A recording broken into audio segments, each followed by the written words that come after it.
Porn is killing our generation of overthinkers and everyone else. By the end of this video, you'll have taken a step towards freedom from it, a step towards connection with real people, and know how to rewire your brain from here on. If you're a woman watching this, I will give examples that are almost targeted at guys, but everything I speak about will also apply to you equally. OnlyFans is a promising new way for young women to make money and get approval. And so it is used. Porn sites are free. They have millions of videos. And guess what?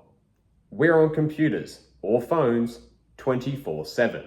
We are also privileged enough to have a room that we can be alone in. Who the fuck is stopping you from looking at these things?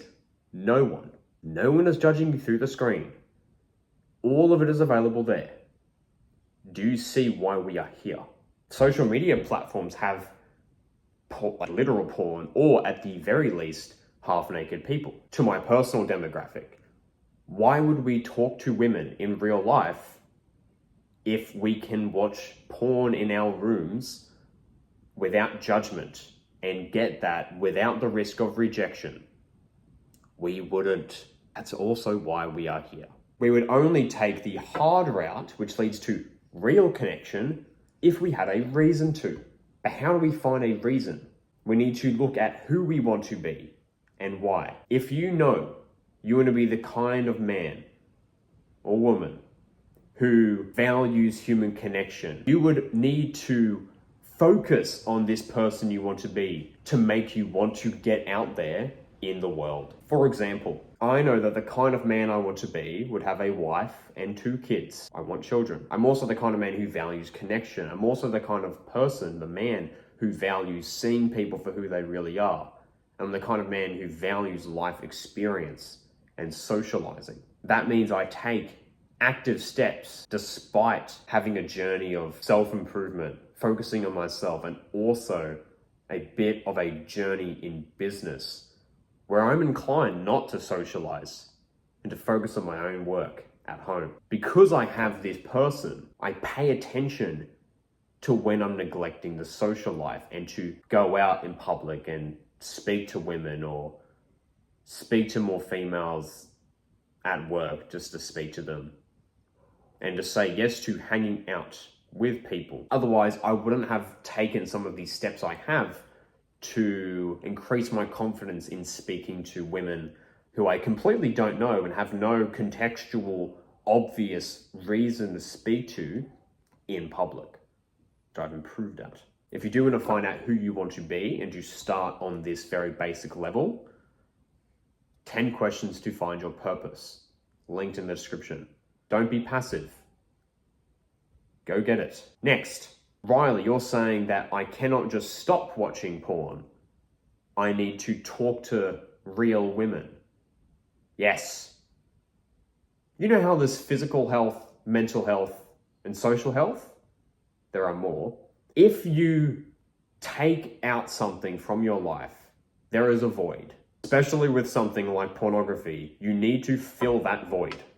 This is something I personally neglected for like 2 years, maybe 1 year. But how do we fill the void? You need to take initiative. Get some capacity to speak to someone in public who is a stranger, who you don't have any obvious reason to talk to. You don't go to the same university or are in the same workplace, though I don't recommend dating people in the workplace. You can find that one out for yourself. Realistically, social media has made us all distance away from each other. And porn's become more available, and so people are isolating. That is highly because of technology. So while I did not used to use dating apps, or at least try to stay away from them, it might not be a terrible idea to use dating apps, use technology, fight fire with fire, because a lot of people have become more antisocial, even in public. And with dating apps, you would maybe want to consider learning a bit about marketing. Yes, marketing. Don't lie, but make sure that your best parts and your intentions are shown on the dating app so that at least you can get a conversation going with somebody and go from there. Now, the biggest thing though is talking to people in public. If you can make that a skill, that's awesome. There is something that I have used to help make this happen for myself, which was the question method. For example, I would go up in Melbourne to a woman. I remember doing this at a bar one time. I asked them about this VR room, virtual reality. Don't ask me why there was a virtual reality fucking room. I asked them, hey, do we need to pay for that? And they looked over and they're like, oh, I'm not sure. And I'm just like, okay, thanks. And I kind of started to walk away and they were playing 8-ball pool. And so I was like, oh, thanks. And I started walking away. I'm like, oh, by the way, who's winning? And because I had introduced with a very reasonable question, I know it sounds like a weird question, but trust me, it was a weird place. So it was a normal question. It was a reasonable question that they were like, oh, okay. And even though they didn't know, they're like, oh, not sure actually, but I'm like, yeah, okay, no worries. It put us off on a foot where I was not a guy approaching them to like, oh, what does he want? Like, no, it was clear what I wanted. But it was like on a side note, it's like, oh, hey, who's winning? And then we got into a whole conversation, me and the boys went out hung with these women for 2 hours. And there were other things as well, like asking about trains or what the cafe was serving in regards to chai lattes or where the library is. Things you already know the answer to, but that are reasonable introductory questions which can lead you guys into having an actual conversation. Don't force it, but now you can also test the vibe with them. This was pretty powerful for me. And you can even do this when they have like AirPods in. It's because you're asking something reasonable. Do you really need to do this though?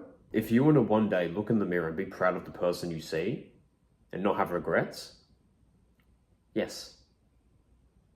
And if you're here, I could be wrong, but I would say you have the issue and you want to stop watching this and to actually connect with people. This is a journey for all of us. This has been a big journey for myself. And I'm not perfect, but I'm giving you what I know, including research as well. But we would do this public interactions because we cannot be avoidant. There are high functioning, successful people in society that have porn addictions. That's just how it is. But they are likely avoidant to some degree with the attracted sex, with women or whomever. Maybe they socialize and get along, but they have the porn thing in the back of their mind, and so they never really go deep in with people and are lonely, which further feeds the porn. And ASMR as well. That's fucking right. If you watch ASMR, I'm guilty as charged as well, but it is the same people that are watching ASMR who are watching porn. I fucking know. Don't worry, I know. But Riley, how do we stop watching porn in the moment we get the temptation? Let me tell you, while this is hard and your focus is what we've already discussed to have long-term change, a short-term, which is also kind of long-term in the effects that it has, is something I call dopamine hacking. I spoke about this 2 years ago and changed my mind about the value of it, but I actually believe it has value. When you identify with somebody who does not watch porn and who does other things, that is better than saying, I'm trying to quit porn or I watch porn. The more you identify with things, the harder they are to distance yourself from. People talk about this, and I have used the value of identity shifting for 2 to 3 years now. It really is that valuable and necessary. So dopamine hacking is that if I get an obsession right now, or I should say an obsessive thought that says I should watch porn, it's right here on my computer. No one else is in this room with me now. I would say, I'm so glad that I would rather record a YouTube video than watch porn. I've known people who just watch it all day long and accomplish nothing, and they feel terrible. Good luck to them. Riley, is this manifestation or affirmation? No. What I did just then is I identified what I was doing before the temptation arose. I observed that I was making a video. I latched onto that and said that, well, based on this moment, it's very clear that I'm actually the kind of man who values this over porn. And then I know it sounds judgmental, but it has got efficacy to say that, oh, I've known people that just watch it all day long. Look, you can say that because it's going to help distance your identity from your old self. You are not that person anymore. And if you want to further instill an identity who does not watch porn, you might want to be with people who are focusing on an identity that they want to be as well. I have got a community, the Peaky People. It is paid, whatever. Link in description. The deal is becoming someone you're proud of in 30 days as an overthinker. Next, after you have said this, I'm so glad X, I've known people Y. Good luck to them. Fill in the blanks. You will do your best to allow the thought to fade away. Put your hands down and try and just let it be. And maybe try and focus back on the task at hand that you were doing before the temptation arose. This may be difficult, but guess what? It's basically a meditative practice. So with you filling the void, identifying differently, dopamine hacking, and allowing the thought to fade, which is a form of acceptance commitment therapy, ACT. This is the best knowledge that I've got so far on leaving this behind. Except for one thing. I just said task at hand. Back to the task at hand. Do you think if you don't have anything else to do in your time when you're alone, don't you think that your temptation is going to be pretty big? Yeah. I find it much easier to not watch porn these days because I write a lot. And I write things that are meaningful to me because I write how to solve problems. And so I always go back and I write more. And I focus on that. So it's something to focus on all the time, and it's something that I enjoy. So understand that. One more thing I'd add, which is a bit more of a random tip, which I don't like to give. What I've spoken about thus far is more long-term, and I would recommend focusing on that. But what I will say is that, say if you are going to focus on the task at hand, do it in a place which you don't associate with watching porn. Even back in Melbourne, I would associate my desk with watching porn there. And so I would often go and do work out on the front deck, right? It was a different location. It didn't remind my brain, hey, when you're here in this position, in this spot, at this desk, you always get to do that. No. And the more you do that, then maybe you can come back to that associative place.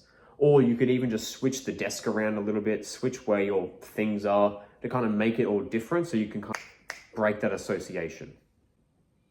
Community below. Good luck.